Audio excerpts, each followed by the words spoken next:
السلام علیکم ورحمۃ اللہ وبرکاتہ۔ ناظرین، ایک بھائی نے سوال کیا ہے کہ شوقیہ پرندے پالنا کیسا ہے؟ سوال ہے، بہت سے لوگ گھروں میں طوطا، کبوتر اور دوسرے پرندے شوقیہ پالتے ہیں، تو شرعاً کیا حکم ہے؟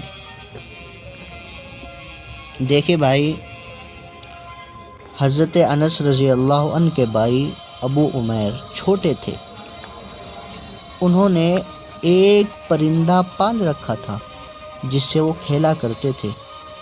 حضور صلی اللہ علیہ وسلم ابو عمیر سے پرندے کے بارے میں دریافت فرماتے تھے، لیکن اس کو پالنے سے کبھی منع نہیں فرماتے تھے۔ صحیح بخاری کی حدیث ہے یہ۔ تو معلوم ہوا کہ پرندے کو پالنا، پنجرے وغیرہ میں بند کر کے رکھنا شرعاً جائز ہے، بشرطے کہ اس کے ساتھ بہتر سلوک کیا جائے، اس کی صفائی اور صحت کا خیال رکھا جائے، اس کی خوراک کا انتظام کیا جائے۔ اللہ عمل کی توفیق۔